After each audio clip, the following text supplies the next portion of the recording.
Que el Señor los bendiga, hermanos. Quiero invitarlos a abrir la Biblia en el libro de Isaías, capítulo 2. Allí vamos a tener nuestra meditación en esta oportunidad. Yo le he intitulado Contraste entre la Jerusalén de Dios y la que los judíos habían arruinado. Tal vez no es muy claro el título desde el comienzo, porque yo aquí veo una Jerusalén que es la Jerusalén de Dios. Y la Jerusalén que existía, Dios la había dado también al pueblo de Israel, pero ellos la habían arruinado con el pecado, y eso es lo que se va a ver aquí. Ahora, ¿cuál es la Jerusalén de Dios? Es la Jerusalén que va a existir cuando el Señor Jesús regrese y se establezca el reino mesiánico. Entonces Jerusalén va a ser como Dios quiere que sea la Jerusalén. Y por supuesto existe la Jerusalén celestial, que esa es la Jerusalén eterna, que también es la Jerusalén de Dios. Pero en esta ocasión estamos pensando en la Jerusalén del milenio, la Jerusalén que va a existir aquí en el planeta Tierra cuando Jesús regrese. Porque cada uno de los bosquejos que vamos dando, realmente no queremos cambiar el tenor de lo que la Biblia da. Y en los primeros 4 versículos se habla de cómo va a ser Jerusalén en los días en que Jesús reine en la tierra y sea el rey de Jerusalén. Luego, en los versículos siguientes, al llegar al versículo 5, nos vamos a dar cuenta nosotros de la purificación necesaria en la casa de Jacob, o sea, en el pueblo de Israel, para que venga esa Jerusalén, ese reino mesiánico. Y aquí lo que vamos a encontrar es el pecado en que estaba sumergido el pueblo de Israel. No puede haber esa Jerusalén de Dios aquí en la tierra si Israel sigue en el pecado. Y luego vamos a ver el juicio que vendrá en el día de Jehová para purificar a Israel. Porque aunque Dios le dice al pueblo de Israel cuáles son sus pecados, el pueblo de Israel no cambia, hermanos. Y es necesario que venga el juicio de Dios, que venga incluso lo que será la gran tribulación, porque hasta ahí entonces sí van a hacer caso a los israelitas. Ahora, si nosotros nos quedamos solo pensando en los israelitas, no sería suficiente, porque también muchas veces Dios nos habla a nosotros de nuestro pecado y seguimos haciendo lo que queremos. Y es necesario que venga Dios y que envíe problemas a nuestra vida, que el Señor nos presione para que le hagamos caso. Ver a Israel, pues este es el cuadro, pero apliquémoslo también a nuestra propia existencia, porque cuántas cosas hay en nuestra vida y que es necesario cambiar. Entonces, ya tenemos aquí más o menos el panorama de lo que habla este capítulo 2 de Isaías, y quisiera invitarlos a orar. Nuestro buen Dios, gracias te damos por tu palabra, por la instrucción que hay en ella para nosotros. Gracias, Señor, por ese trato que tú diste a Israel y que le has dado a Israel y las metas que tú tienes para ese pueblo. Pero, Señor, ayúdanos a entender que esos principios que están ahí también deben ser lecciones para nuestra vida. Y, Señor, si nuestra vida está entregada a cosas malas y conociéndote a ti, ayúdanos a huir del pecado, a apartarnos de lo que no te agrada a ti y no esperar que venga un juicio a nuestra vida para cambiar. Ayúdanos para que nuestras vidas se pongan en sintonía con tus propósitos. Gracias, Padre. Encomendamos esta meditación en tus manos, en el nombre de Jesús. Amén. Veamos entonces ese contraste entre la Jerusalén de Dios y la Jerusalén que existía aquí en los días de Isaías, por supuesto. Muchos de los pasajes de la Escritura hablan de lo que estaba pasando en los días de los profetas, pero siempre la proyección es hacia el día de Jehová en lo que se llama la gran tribulación y el milenio, porque el día de Jehová en la Biblia, el día escatológico es la semana 70 más el milenio. O sea, juicio de 7 años y bendición de 1000 años. Eso se llama día de Jehová. Pero muchas veces cuando Dios castiga a alguien, también es el día de Dios para esa persona o para ese pueblo.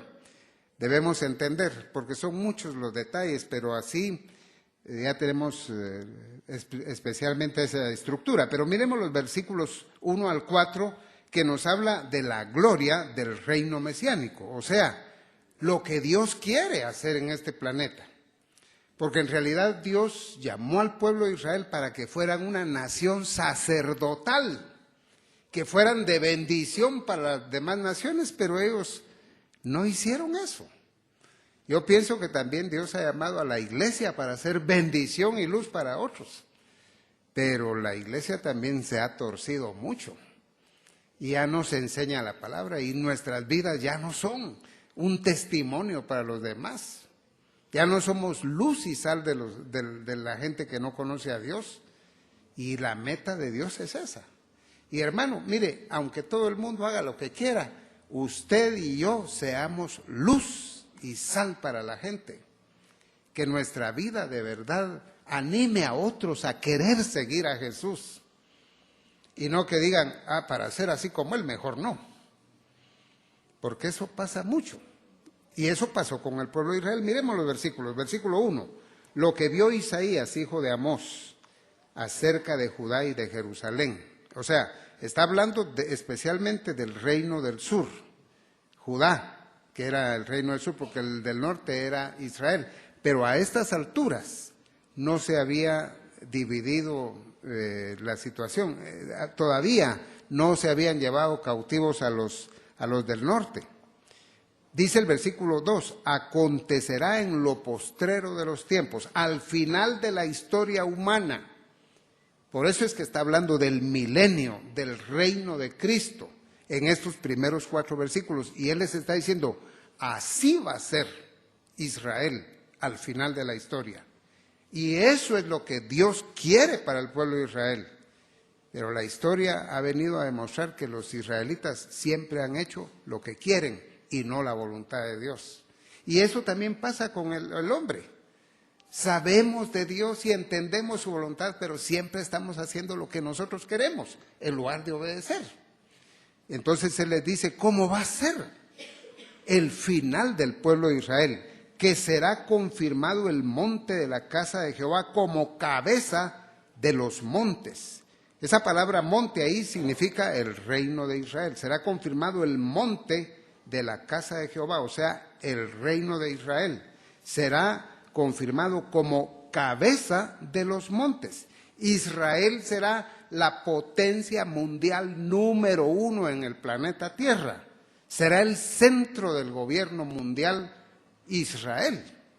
Y por eso Israel sigue ahí existiendo con guerras y con problemas y con luchas en su tierra, porque ese pueblo tiene que llegar a ser el país más poderoso del mundo.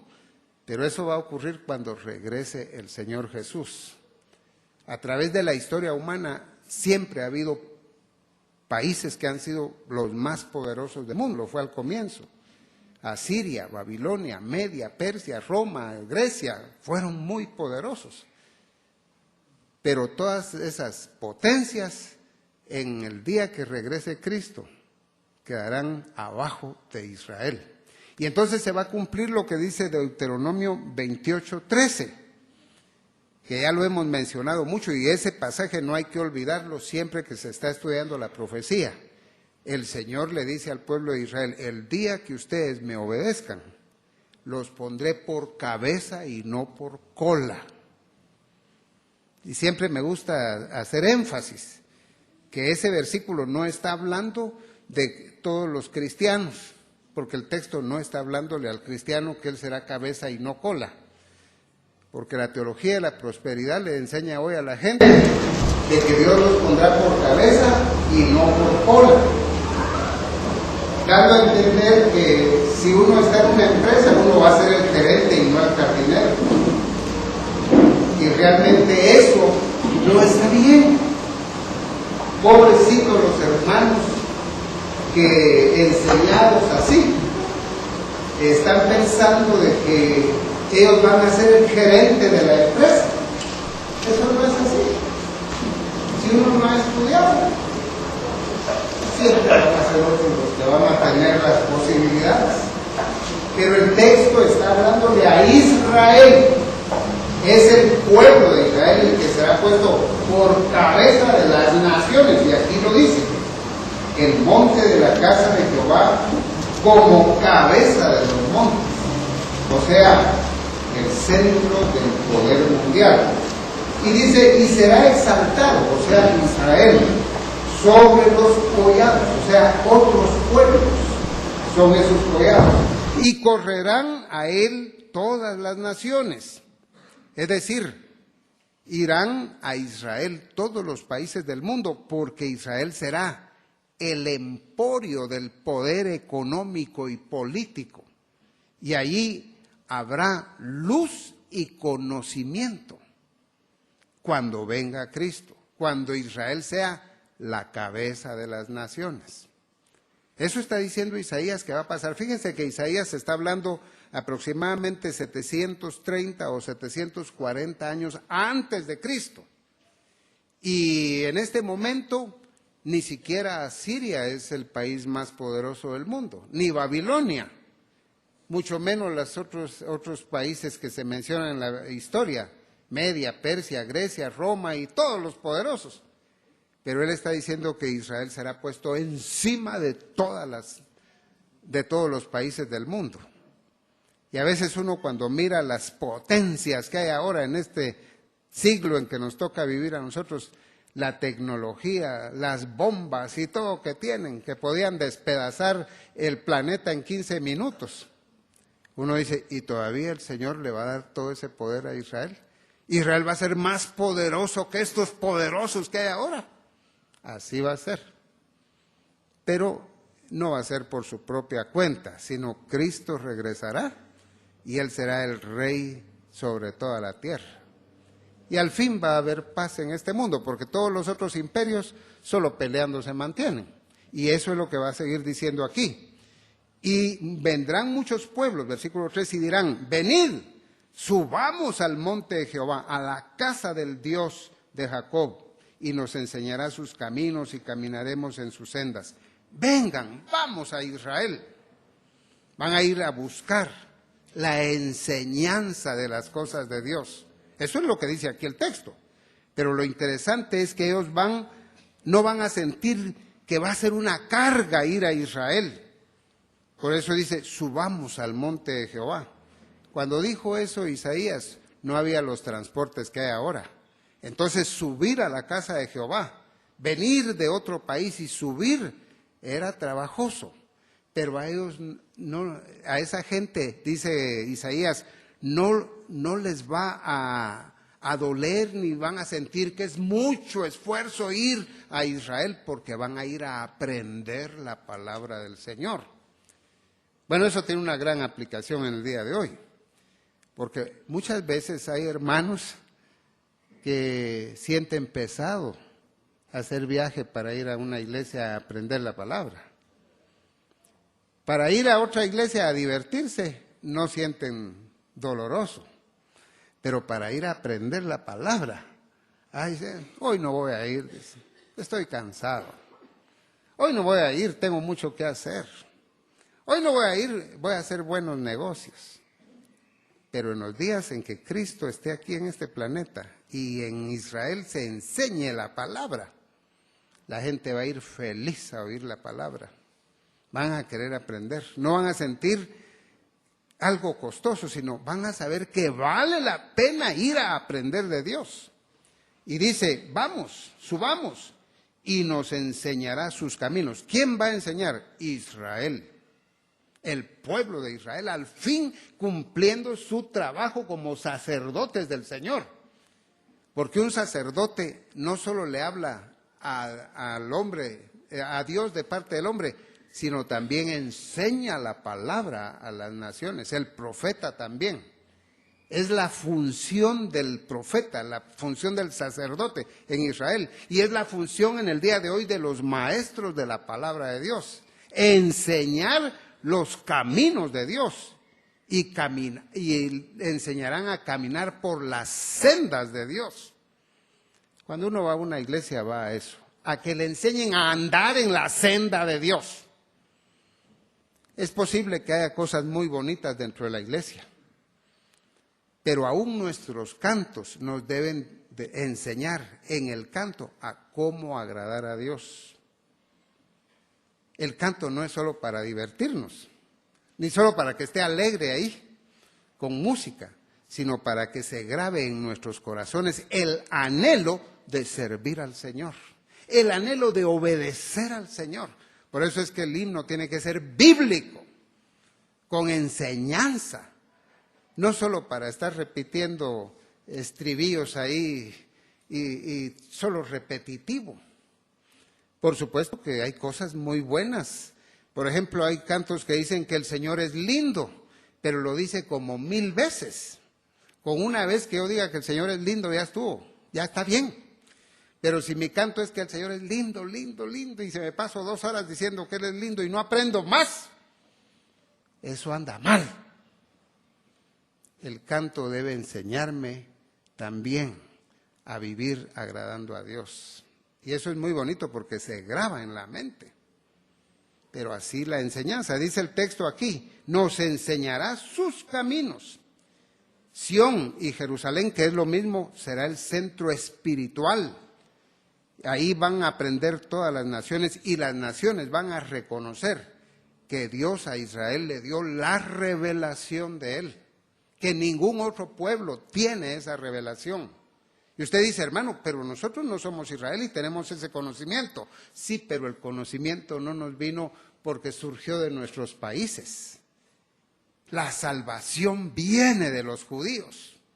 Allí nació el Mesías entre los judíos. Y allí nació la Biblia entre los judíos. Y tenemos que reconocerlo. Nosotros ya lo reconocemos, pero en esos días las naciones van a aceptar que lo revelado en el Antiguo y el Nuevo Testamento es el camino correcto para andar agradando a Dios. Nosotros ya lo entendemos hoy, somos gentiles, pero sabemos que la salvación nos vino por medio del pueblo de Israel. Aún el Mesías nació entre israelitas y la Biblia fue escrita por judíos, solo Lucas no era judío, pero aún Lucas bajo supervisión de judíos. Es muy importante y eso lo va a reconocer el mundo en el día del milenio. Pero por supuesto, en el día de hoy aún los mismos israelitas andan extraviados sin reconocer a Jesús de Nazaret como el Hijo de Dios y el Mesías. Y el texto agrega, porque de Sión saldrá la ley. La palabra ley aquí, debemos entender la palabra Torá, que es la palabra que se usa aún para la ley mosaica, como instrucción. De Sión, de Israel, saldrá la instrucción. La gente tendrá juicio, la gente tendrá consejo. Y dice, y de Jerusalén la palabra de Jehová, o sea, el estudio concienzudo de la palabra de Dios. En el milenio se va a seguir estudiando la Biblia, hermanos. Se va a seguir estudiando en el milenio.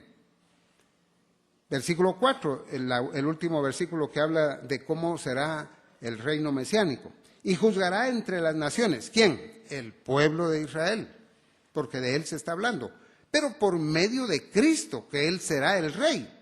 Y reprenderá a muchos pueblos. Cristo y el pueblo de Israel. Y volverán sus espadas en rejas de arado y sus lanzas en hoces. Todos los materiales usados para hacer armas de destrucción en esos días serán usados para la paz, la tecnología, todo eso que se usa hoy para hacer bombas inteligentes, como dicen, cuyas computadoras dan en el blanco exacto y hacen desaparecer personas e instituciones y todo eso. esa tecnología ya no se va a usar para hacer bombas, misiles y todo eso, se va a usar para el bien. ¿Por qué? Porque habrá regresado a la tierra el príncipe de paz y él va a traer verdadera paz, una paz que no es nada más interna como la que tenemos nosotros hoy, porque Jesús dijo, la paz os dejo, mi paz os doy. Usted puede gozar de esa paz ya, pero en el milenio la paz no solo va a ser interior, va a ser externa también. Y es más, va a ser una paz que se va a establecer porque el Señor la va a imponer con su poder. Habrá verdadera paz en este mundo. El mundo, mientras más tiempo pasa antes de la venida del Señor, menos paz va a tener, menos paz antes que Él venga. No estemos soñando con que las cosas las van a enderezar los seres humanos. Cuanto más tiempo pase, la vida se va a ir poniendo peor en cuanto a la maldad, como cuando vino el diluvio, que ya no se soportaba la violencia, dice la palabra de Dios. Pues hasta que venga el Señor no se va a soportar la violencia y todo lo que pasa en este mundo. Y en los últimos 7 años la Biblia habla que será peor que lo que nosotros hemos visto hasta el día de hoy.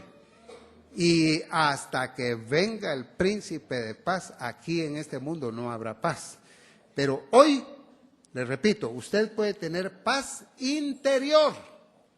La paz os dejo, mi paz os doy, no como el mundo la da. Esa paz es interna. Pero eso no quiere decir que nosotros tenemos una paz, que como yo tengo esa paz ya no hay delincuencia, ya no hay amenazas de guerras. No, eso sigue, porque no es externa. Pero en el milenio la paz va a ser interna y externa. Va a haber paz afuera también. Y va a ser una paz impuesta por el Señor. Impuesta. Qué bueno que haya paz aunque sea impuesta, porque hay gente que no quiere que se imponga nada, todo debe ser con libertad, pero el hombre es pecador, el hombre es necio, y entonces el Señor Jesús va a tener que gobernar con vara de hierro. Algunas personas no ven eso, piensan que esto va a venir solo así. No, al hombre hay que controlarlo con vara de hierro, dice la Biblia. La vara del Señor no va a ser de oro, sino de hierro. Pero la paz será tan preciosa, tan dulce, tan esperada, que todo el mundo va a decir, ¡ah, qué bueno! ¡Qué bueno! ¡Qué bueno que al delincuente no se le deja hacer todo lo que quiera! Por eso hay necesidad de vara de hierro. Bueno, ese es el milenio y esa es la Jerusalén de Dios, que vendrá aquí a la tierra en el milenio. Entonces Jerusalén va a ser buscada por todas las naciones para aprender. Pero, ¿qué es la situación que se da en el versículo 5?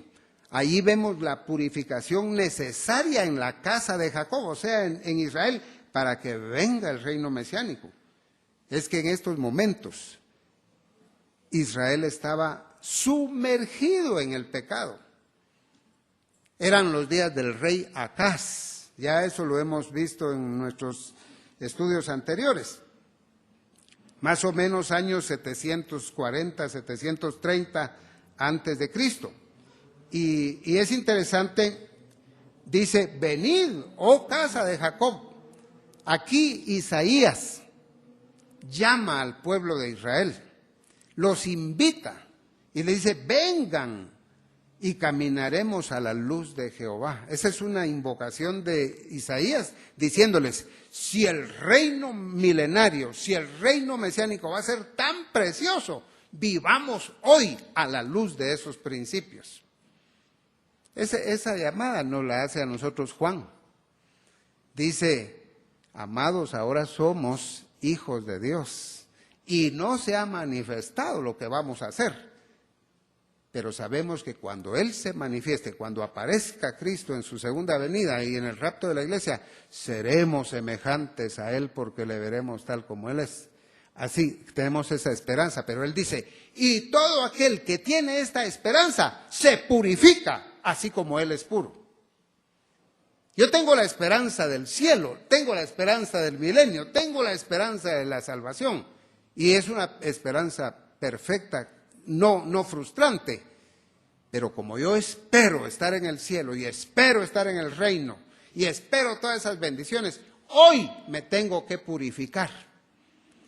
Hoy tengo yo que buscar al Señor, la sangre de Cristo que me limpie de todo pecado y la dirección del Espíritu Santo que produzca en mí el fruto del Espíritu. Hoy, no digamos, bueno, cuando esté en el cielo ya seré santo.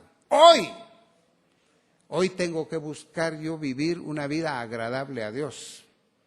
No estemos esperando hasta que estemos en el cielo. Aquí hay que madurar, aquí hay que crecer. Aquí hay que gozar de lo que es la vida espiritual. No ser hermanos carnales toda la vida. Decir, bueno, los carnales son salvos también. Sino procurar ser maduro. Procurar ser espiritual. Procurar producir en nuestra vida, porque lo produce el Señor, el fruto del Espíritu. El amor, la paciencia, la benignidad. No la envidia, ni el odio, ni la amargura, ni el palabrerío y la gritería, sino la paz del Señor. Esa es la que debemos vivir ya. Y podemos vivirla. Yo sé que no somos perfectos, pero podemos ya gozar de eso. Hermano, cuando uno vive la vida espiritual, el que más goza eso es uno mismo. Cuando alguien le ofende a usted y usted lo perdona, usted es el que vive feliz. Usted no está envenenado, no está intoxicado, porque usted perdona. El que hace daño es el que vive intoxicado. Entonces no viva intoxicado. Ya goce del Señor. Por eso Él dice, venid, le dice al pueblo de Israel, vengan, caminaremos a la luz de Jehová, a la luz de todo lo que sabemos que el Señor nos va a dar. Y en el versículo 6 le dice por qué Dios abandonó al pueblo en aquellos días. Y cuando dice abandonar, no quiere decir que ya no tiene nada que ver con ellos, sino que las bendiciones que Dios podía darles a ellos, ya no las están recibiendo. Y es más, que les va a venir juicio de parte del Señor en este mismo mundo, no hasta que venga la gran tribulación, sino ya les va a venir juicio. Y aquí está lo que va a hacer.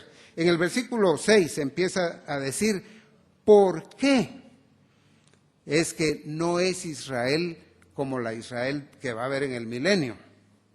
Versículo 6 dice, ciertamente tú has dejado a tu pueblo. Isaías le habla a Dios.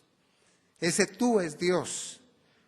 Tú, Señor, has dejado a tu pueblo, podríamos decir, la casa de Jacob. Y aquí viene, porque, aquí está la razón, están llenos de costumbres traídas del oriente. Ahora, la palabra llenos se va a repetir aquí mucho. Están llenos de eso y de agoreros. En el versículo, siempre en el versículo 7 dice, también su tierra llena de caballos. Versículo 8, además su tierra está llena de ídolos. O sea, repite de lo que están llenos ellos. Por eso es que Dios los ha abandonado. Por eso es que no hay tanta bendición. No es que ya no comían, no es que ya no tenían cosas. Tenían cosas, Dios todavía les estaba dando. Pero el Señor sabe que ese pueblo se ha alejado de Él. Y ese pueblo podía ser una bendición para otros, pero no lo era, porque ellos han dejado al Señor y han buscado otras cosas. ¿Y de qué estaban llenos? Aquí está de qué estaban llenos. Ahora mi pregunta es, ¿de qué está lleno usted también? ¿De qué estoy lleno yo? ¿Estaré lleno de envidia? ¿Estaré lleno de avaricia? Resulta que ya tengo tanto, pero quiero más. Y muchas veces uno quiere más porque necesita, hermano. Pero hay gente que ya tiene de todo y quiere más. Y ya tienen más y quieren más. Y nunca están contentos. Eso se llama, en griego se llama pleonexia. Que uno nunca está satisfecho con nada. y que quiere de lo material y de lo material y de lo material, y ya tiene 10 casas y quiere 20. ¿Para qué? Y está bien, si Dios lo prospera a uno y le da cosas, pero esa no es la meta de la vida. Pobrecita esa gente que tiene tanto y no están contentos con nada. Y a veces hay esposas también que el esposo les da de todo y quieren más. Y están siempre amargadas porque no hay más. Y ya les tienen amueblada la casa de todos los enseres y electrodomésticos y de todas las diversiones. Y quieren más. ¿Qué les está pasando? ¿De qué están llenas las personas? Hermano, pregúntese de qué está lleno usted. No diga, esto está bueno que se lo digan al vecino y a la hermana aquello. No, pregúntese de qué está lleno usted. El pueblo de Israel estaba lleno también. Has dejado a tu pueblo, dice el Señor, porque están llenos de costumbres traídas de Oriente. Cuando habla de costumbres traídas de Oriente, está hablando de paganismo, idolatrías, brujerías, supersticiones, artes, adivinación, astrología. Hermano, mire, el cristiano auténtico no está detrás de horóscopos y de tarot y de nada de eso, pero ni por broma. Esas son cosas traídas de Oriente. Adivinación. Lo más triste es que ahora hasta en las iglesias se ha metido eso. Usted no tiene que estar yendo a una iglesia a ver qué profecía hay para usted. Las profecías que usted necesita están todas en la Biblia. Las de la Biblia es así. Pero no, ¿qué soñó el líder para decirle a usted? Eso no vale nada. Es la palabra de Dios la que vale. Es la que está autorizada y es inspirada. Pero esas son costumbres traídas de Oriente. De eso estaban llenos los judíos. Pero mucho de la iglesia en el día de hoy está llena de todas esas supersticiones y de tonterías y esperando profecías de que todo les va a ir mejor y que se van a sacar la lotería y no sé qué más. Hermanos, cuidado con todo eso. ¿De qué estamos llenos nosotros?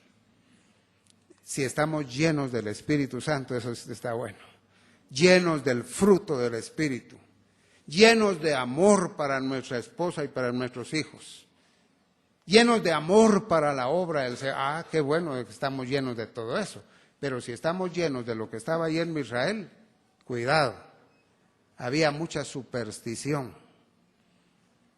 Horóscopos, esperando a ver qué dicen los astrólogos que nos traerá el año nuevo y no sé qué más. Usted no necesita nada de eso, ni siquiera diga, ese solo, no es porque lo crea, sino solo porque quiero ver qué están diciendo. Ni los oiga, ni los oiga. ¿A usted qué le importa? Perdone la palabra. A usted lo que le va a interesar es qué dice Dios, qué le demanda Dios, qué quiere Dios de usted. Y dice él, llenos del oriente y de agoreros. Los filisteos eran los más famosos, porque dicen que ellos eran los de los mejores agüeros. Esa palabra agüero y augurio es la misma, solo que una es, por decirlo así, culta y la otra es vulgar. Y la gente dice, no, es que eso es de mal agüero, no lo hagamos porque es de mal agüero. Usted no tiene que estar en agüeros de ninguna clase, hermano. Usted lo que tiene que es confiar en el Señor. Y no hay nada de mal agüero. Pero los filisteos eran muy famosos y pactan con hijos extranjeros. Su sabiduría política era hacer alianzas con los poderes extranjeros. El rey Acaz había hecho alianza con los de Asiria para atacar a los mismos judíos. ¡Qué terrible! En lugar de confiar en Dios, estaba haciendo alianzas ahí.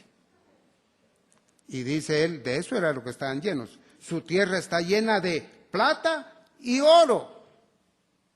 Hermanos, qué malo que esté lleno de plata y oro su casa. Ellos habían amasado dinero y seguían tratando de tener más porque no confiaban en Dios sino en sus riquezas. Confiaban en el oro y la plata que tenían guardado. Muchas veces en el día de hoy estamos, en el banco tengo tanto, estoy tranquilo. Hermano, es bueno que tenga dinero guardado y ahorrado, pero no confíe en el dinero. Hay cosas que no las compra ningún dinero. En cambio, el Señor le proporciona todo lo que usted necesita. Y no es malo tener dinero, pero sí es malo confiar en el dinero. Es que cuando uno tiene dinero, hermano, ya se siente algunos miles en la bolsa, ya hasta el modo de caminar cambia. Ya usted va al supermercado no a proveerse, sino a escoger, ya con grandeza y con arrogancia. Pero cuando usted no tiene nada, usted no tiene, pero ni 20 en la bolsa, entonces usted anda cabizbajo. Pero cuando uno es creyente, si tiene o no tiene dinero, eso no es su seguridad. La seguridad es el Señor. El Señor es la riqueza y el tesoro de los que aman a Dios. Pero estos tenían lleno de plata y de oro. Dice uno, qué bueno.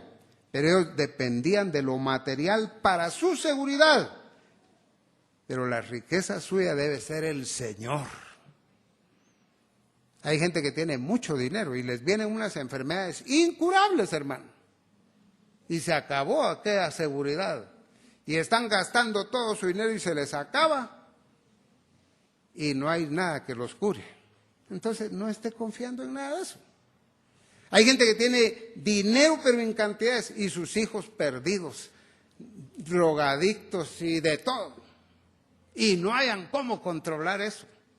Si Dios a usted le ha dado un hogar donde sus hijos le hacen caso, donde sus hijos buscan al Señor, donde aman a Dios, donde quieren servir al Señor, usted es riquísimo, hermano, riquísimo.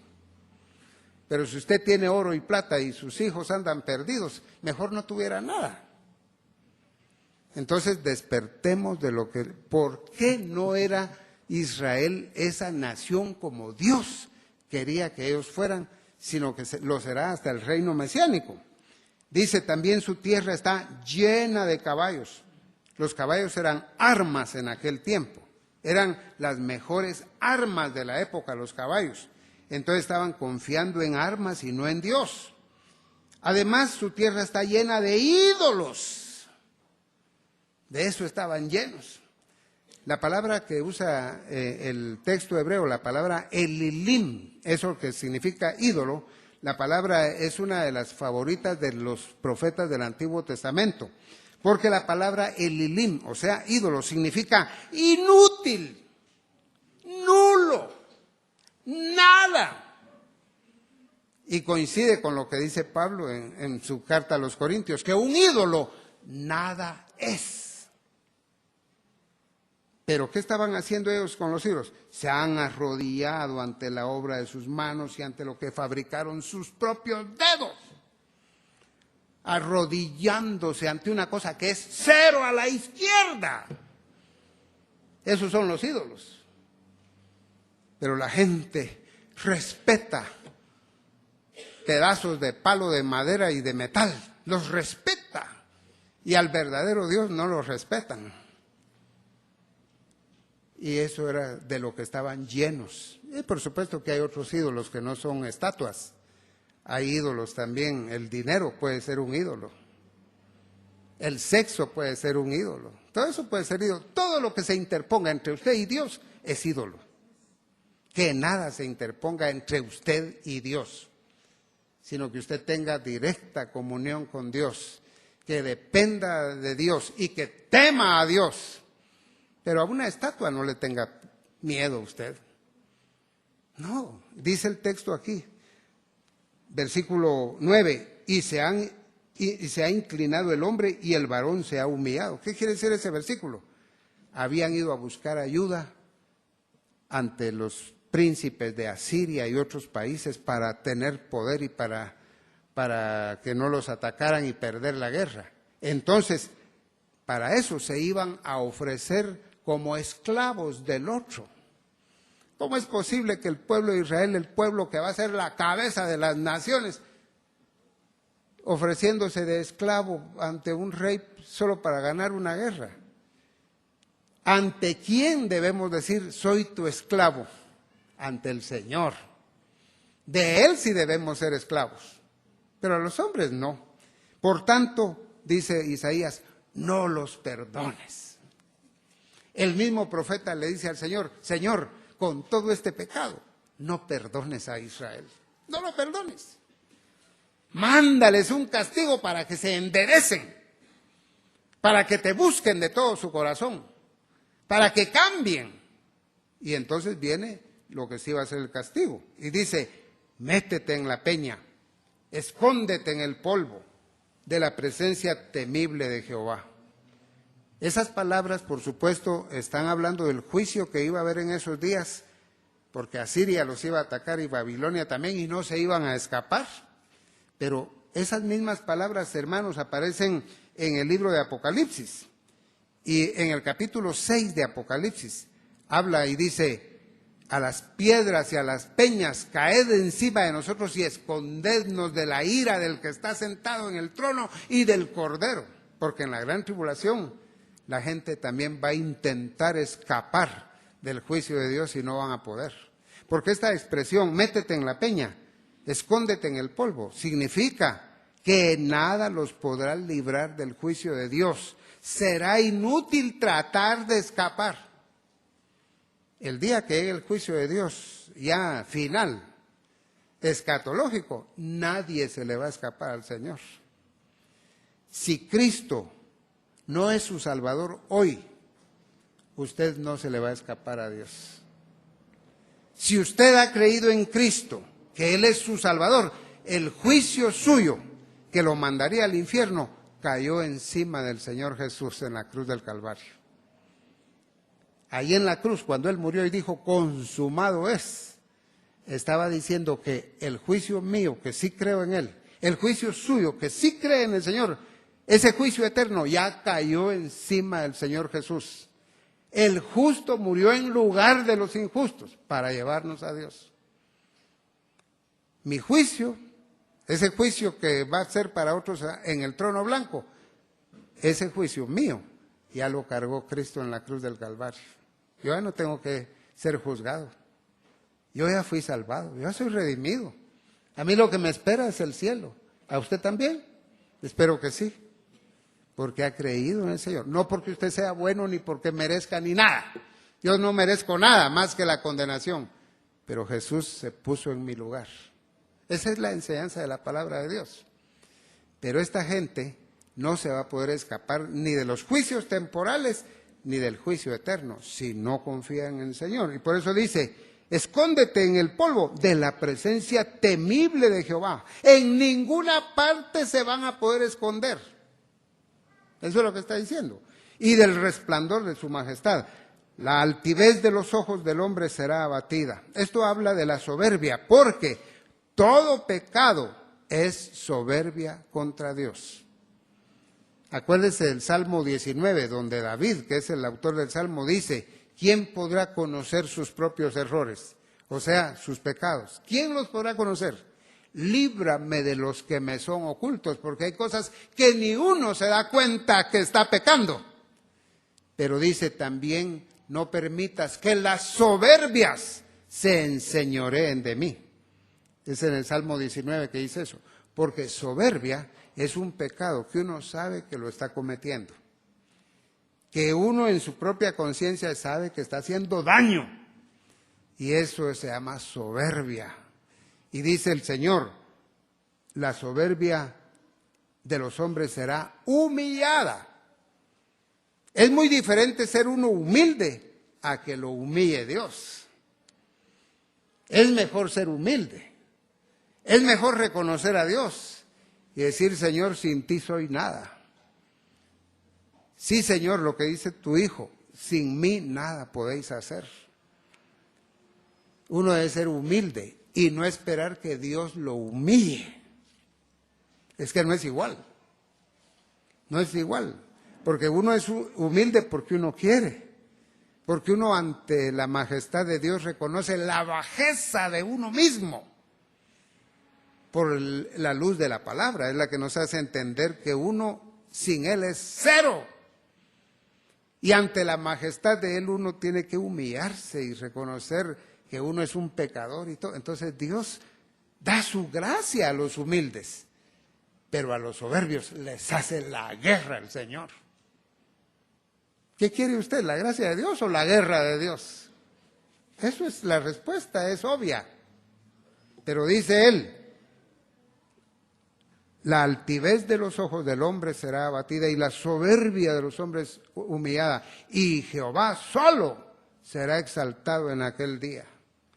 Solo Él merece toda la gloria. Nosotros no, hermanos. Tengamos mucho cuidado. Es mejor ser humilde delante de Dios. Y por supuesto, la sumisión, la humildad, la mansedumbre de uno ante el Señor. Lo que Él quiera está bien. Eso lo bendice Dios, pero la gente soberbia, porque la soberbia incluso fue el primer pecado que existió. Y no fue aquí en la tierra, en el mismo cielo. Satanás se llenó de soberbia. Se creyó la gran cosa Satanás. Hasta pensar, me sentaré en el trono de Dios y yo me pongo ahí. Yo soy igual que Dios. Fue el primer pecado que existió. Y lo que pasa es que tan fácil que es ser soberbio, hermano. Y hay cosas que lo ensoberbecen a uno. A Satanás lo ensoberbeció que era demasiado listo. Tenía muchas contrataciones, dice el libro de Ezequiel. Para todo lo llamaban porque él era muy capaz. Y eso lo arruinó. Y cuando uno tiene mucha capacidad, mucho dinero y todo eso, se vuelve soberbio y prepotente y abusivo, engreído y de todo. Pero qué lindo cuando haya una persona que tiene de todo, inteligencia, capacidades y todo, y dice, todo esto se lo debo al Señor. Lo pongo a los pies del Señor. Quiero servirle con lo que Él me ha dado de capacidad. Y no ven y dicen, yo soy importante. No. La soberbia no es nada bueno. Y aquí dice, la altivez de los ojos del hombre será abatida. Y la soberbia humillada. Hermano, la Biblia habla claro de cómo debemos ser. Ahora, en el versículo 12, porque día de Jehová de los ejércitos vendrá sobre todo soberbio y altivo. La falta de humildad será atacada por Dios. Sobre todos los cedros, versículo 13, del Líbano. Así rápidamente les voy a explicar esto. Los cedros del Líbano y erguidos. Estos representan a los fenicios que ocupaban el Líbano, pero son figura de toda persona altiva y arrogante. Y lo que está diciendo, van a ser destruidos. Y todas las encinas de Basán. Las encinas de Basán eran los amonitas, un grupo, acuérdense, que nacieron de las hijas de Lot, los amonitas. Y ahí se daban unos cedros que eran tan gruesos, los tallos, pero gruesísimos. Entonces, esos representan a los amonitas. Pero cuando pensamos nosotros en ellos, está hablando de encinas anchas y gruesas que representan a los ricos, bien engordados por su buena mesa y también por la vida fácil que llevaban. Los ricos del tiempo de Acaz y de Isaías. Ahora, ¿es malo ser rico? No es malo. Lo malo es tener la actitud que tenían los ricos de ese tiempo. Y los de este tiempo también. Porque a veces uno cuando tiene, como les digo, si uno es rico, si uno tiene posibilidades, lo primero que surge en uno es la prepotencia. Hasta para manejar un carro. Si va un rico manejando, le echa el carro encima a todo el mundo. Porque él, si lo multan, tiene para pagar. Si atropella a alguien, tiene para pagar. Él hace lo que se le da la gana. Y uno no debe ser así. Tenga o no tenga, uno debe ser humilde, modesto, sencillo, amante de Dios, respetuoso de la vida de los demás, aunque los demás no tengan un solo centavo. Uno debe respetar. pero la gente se envalentona. Es terrible, el pecado es perverso, hermano, como él solo. Bueno, regresemos aquí, dice, sobre todos los montes altos va a venir el juicio de Dios, o sea, los reinos y potencias humanas, los collados son potencias humanas. Versículo 15, sobre toda torre alta y sobre todo muro fuerte, símbolos de la seguridad y protección humana, en lugar de confiar en Dios. Están confiando en la gran pared que han hecho, en la torre con la que pueden estar vigilando, sobre todas las naves de Tarsis. Y eso nos habla de prosperidad comercial. Tarsis es España en aquellos tiempos, y ahí había comercio. Y ellos estaban felices porque el comercio deja dinero, hermanos. Pero el Señor iba a destruir el comercio, a destruir la seguridad, a destruir el orgullo. Y sobre todas las pinturas preciadas, o sea, productos comerciales que había con las que hacían dinero. Y repite como un estribillo, como un coro, la altivez del hombre será abatida y la soberbia de los hombres humillada, y solo Jehová será exaltado en aquel día. Todo aquello en que confían los judíos va a desaparecer, porque debido a que tienen todo eso, por eso es que son agoreros, adivinos, astrólogos y haciendo de todo. La comodidad les ha dado ya no confianza en Dios, sino en todos los asuntos humanos. Pero terminemos, dice, y quitará totalmente los ídolos, el Señor, totalmente. La religión hecha por el hombre. Existe la religión hecha por el hombre. Toda la idolatría, todo eso de que hay artífices que hacen estatuas y que hacen cosas con sus manos y que moldean y que le dan forma y después resultan adorando la estatua. Eso es idolatría. No importa si es idolatría llamada cristiana o si es idolatría pagana o la que sea. Si uno está confiando en palos, en piedras, en metales, está perdiendo su tiempo, porque está creyendo en lo que es nada. Cero a la izquierda son esas cosas. Y el corazón puesto en eso, y confiando, y respetando, y reverenciando todas esas cosas. Y al Dios de los cielos no lo reverencian, no lo respetan, ni lo obedecen. Y dice él, toda la idolatría la va a quitar el Señor. Y se meterán en las cavernas de las peñas. Otra vez vuelve a ese tema. En las aberturas de la tierra, por la presencia temible de Jehová, el juicio de Dios, y por el resplandor de su majestad, cuando Él se levante para castigar la tierra. Va a castigar. Aquel día arrojará el hombre a los topos y murciélagos, los ídolos de plata y los ídolos de oro que le hicieron para adorar. Qué interesante es que en el día profético, al fin el hombre arrojará a la basura lo que tanto tiempo Dios le ha ordenado tirar a la basura, o sea, los ídolos. Dice que van a arrojar, a tirar el hombre a los topos y a los murciélagos sus ídolos. Van a reconocer que es basura eso que tenían y que estaban poniendo su corazón en toda esa basura. Qué maravilloso mensaje de verdad el de Isaías. Dice al final, y meterá en las hendiduras de las rocas y las cavernas de las peñas por la presencia formidable de Jehová. Eso ya lo hemos explicado, por el resplandor de su majestad cuando se levante para castigar la tierra. El último versículo dice, dejaos del hombre cuyo aliento está en su nariz, porque ¿de qué es el estimado? Este versículo dice, dejaos del hombre.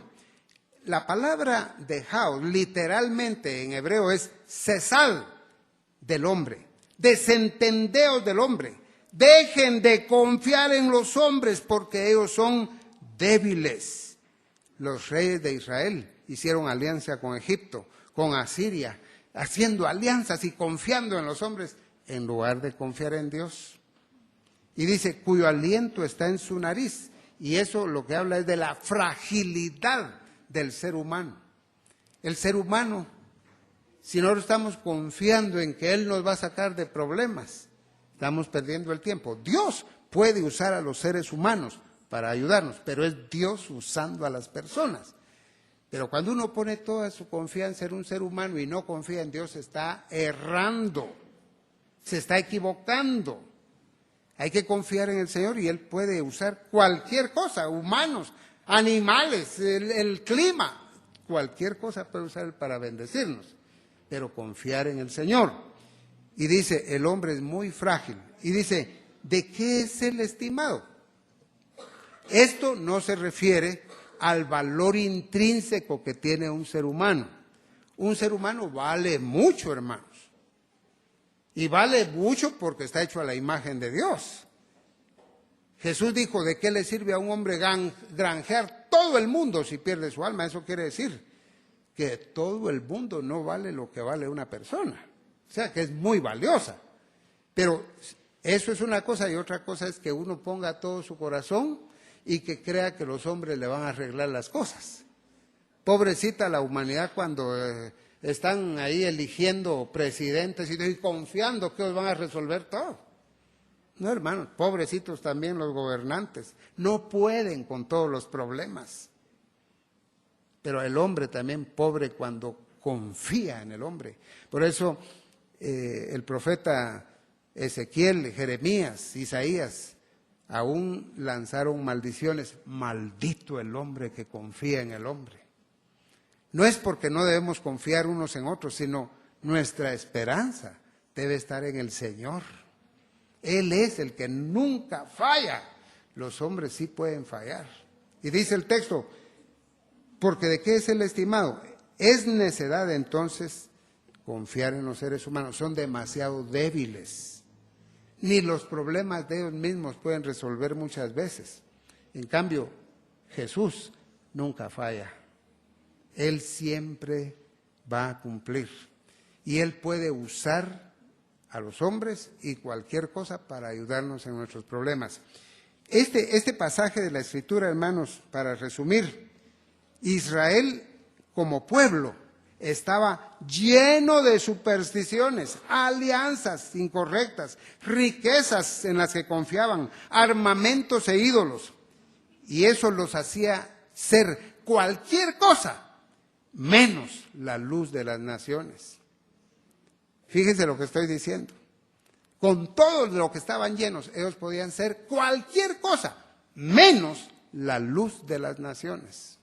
Menos la nación sacerdotal que Dios quería que ellos fueran. Pero esa nación sacerdotal sí lo será en el fin de la historia, en el milenio. Pero aplíquelo a su vida, hermano. Usted tiene muchas cosas de las que usted está lleno también. Lleno de dinero, lleno de oro, lleno de tecnología, lleno de títulos universitarios, lleno de todo. Pero si usted no es fiel al Señor, usted puede ser cualquier cosa, menos la luz de la demás gente. Menos la luz de esos familiares que se están perdiendo y se van a ir al infierno. Pero cuando lo miran a usted dice, es un gran intelectual. Tiene dinero, le sobran las cosas, pero su testimonio, eso no sirve para nada. Así era el pueblo de Israel. Y no solo tenían oro y plata, sino supersticiones y tonterías, idolatría, de todo estaban llenos. Hermanos, quitemos de nuestra vida todo aquello que no sirve. Echémoslo a la basura, echémoslo a los topos, como dice aquí. Y quedémonos solo con lo bueno que Dios nos ha dado, porque no es mala nuestra intelectualidad ni el dinero que tenemos, pero que todo eso no sea la razón de nuestra vida, que todo eso sean medios para vivir, pero que el fin de nuestra existencia sea el Señor y las cosas de Él. Padre, gracias por tu palabra.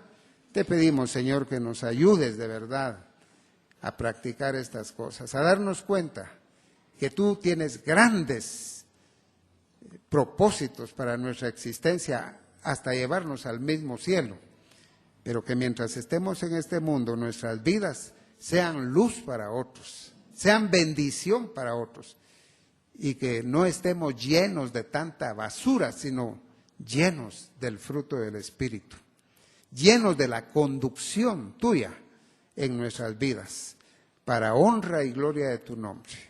No para que nosotros nos volvamos altivos, arrogantes, aún con las cosas que creemos, sino para humildemente servirte a ti. Te lo suplicamos en el nombre de Jesús. Amén.